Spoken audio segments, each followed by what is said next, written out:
My brothers and sisters, you are now watching the Gamer 2323, so just forget about the chores you're supposed to do. Put your feet up, get your Kool-Aid, fried chicken, popcorn, get whatever you may need.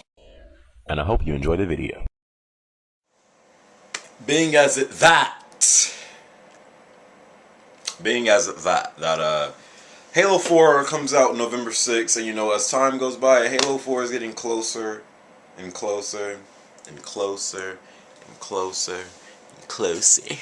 Anyways, it's getting closer, and I wanted to talk about my thoughts of it. You know, at E3 they showed it off. I was excited, of course, because the only reason why I have an Xbox is because of Halo. You bet your sweet ass if Halo was not on Xbox, I would have no need for it. But saying that, I want to talk about, you know, Halo 4 is continuously getting new details about the multiplayer, about the whole game. So I want to, discuss my thoughts of it right now. So, what do we know of Halo 4 so far? Well, we do know that the multiplayer requires 8 gigabytes. So for a guy like me, I'm gonna have to, yeah, I got that old Xbox, get off my nuts. But for a guy like me, I'm gonna have to buy a new hard. I forgot how to take these off. How you do this? Oh, there we go.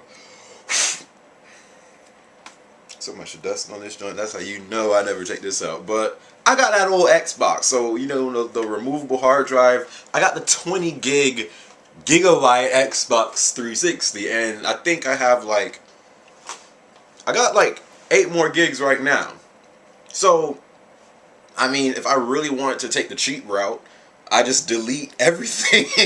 Because when Halo 4 comes out, I mean, let's be honest, I'm not playing anything else on the 360. So, if I wanted to take the cheap route, I could just delete everything and just play, you know, or just delete just enough to have enough space for Halo 4. But I'm gonna probably have to buy a new hard drive. If you are one of the people who bought the arcade edition Xbox, which comes with, I think, 4 gigs of space, you're screwed. Halo 4 still has loadouts, which I'm just starting to accept it. With Halo 4, it's a slow and steady process of me accepting what seems to be consistent of being in this game. You know, I was hoping that they would get rid of it, but it seems like loadouts are here to stay in Halo, and it's just time for me to accept it. So loadouts are still in Halo 4. They were introduced in Reach.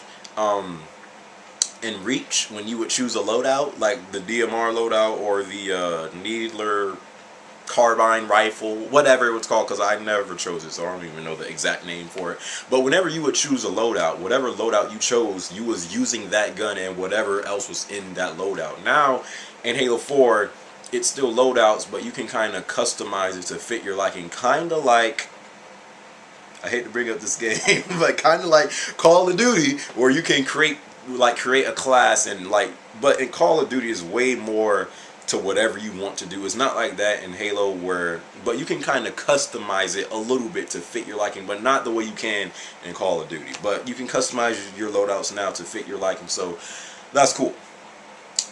You got armor abilities are still in the game. I didn't want that back neither, but nothing I say matters. So armor abilities is still in this game. I do have to commend them for getting rid of armor lock though. Jesus, man. That armor ability pissed me off so many times when people were supposed to die and then they'd go and then you can't kill them.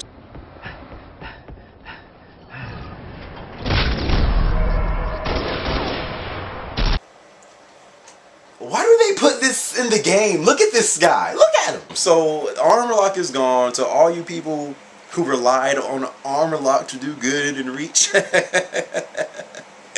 it's gone. So that's great. Armor lock is gone. I wish they would have gotten rid of jetpacks too, but they didn't. Okay, I'm fine with that. As long as you got rid of armor lock, I'm cool. You know, so jetpacks are back in Halo 4. I didn't like that really, but whatever. Sprint is no longer a ability. It's just everyone can do it now. It's no longer something you have to equip. It just comes natural. You can just sprint the same way in Call of Duty where you could just sprint whenever you want. Same way in Halo 4. So that's cool. This might have to be a 2-part video because I don't know how long this video is going to be, but every time I'm talking about Halo, I just can't stop. So armor abilities are back. You got new ones like thruster, which is basically like evade and reach, where you know you would roll 2 times real fast to like get out the way. Thruster is basically the same thing, but instead of rolling, it's like you like have a jetpack on your back and you just like slide to the side. So it's kind of like evade, but just in a different form. So you got the thruster ability. You got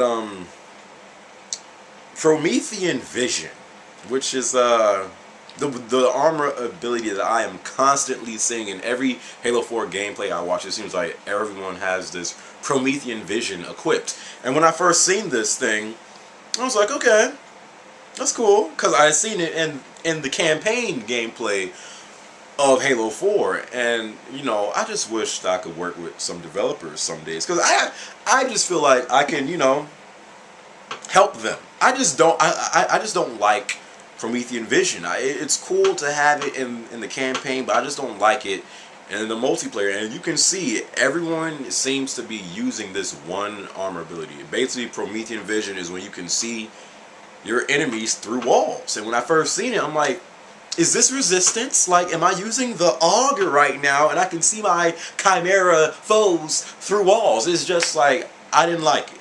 I did not like it. But it seems like it's here to stay. All I can hope for and wish for is that it's balanced. You know, from what I'm seeing, it doesn't look balanced. It looks like it's overpowered, which is why everyone seems to be using this ability, because you use it and you can see people through walls for like a good 5 seconds, and then you can't use it, and then it has to recharge back up, but it recharges so fast that it's like they're constantly using it throughout the gameplay. And I just hope, if it's going to be in the multiplayer, which it seems like it is, I just hope it's balanced. So as of right now, armor abilities to me look like, I don't know, but it's in the game, so I just have to accept it. I'm gonna say this one last thing, and then I'm gonna probably do a part 2. Join games in progress. If you've been playing Halo for a while like me, you would start up a game sometimes, and as soon as the game would start up, for whatever reason, the person on your team would quit, and you're just like, dude, the freaking game just started. Or sometimes the game will start up, you start playing, and for whatever reason, your team seems like they can't get a kill, so you're down 10-0. Whoever on your team thinks that they can't come back from this deficit, they leave, and then no one else can join your team, because currently right now you cannot join games in progress in Halo. So that's why they probably added the join games in progress, so now when people leave, people can then rejoin to have the teams even throughout the game, instead of going 4-on-3 or 4-on-2 or 4-on-1 sometimes, because yes, that does happen and I get pissed off. But that's probably why they added join games in progress. But this is part 1. I'm gonna do part 2 later on. Halo 4, cannot wait for it. November 6th, let's go.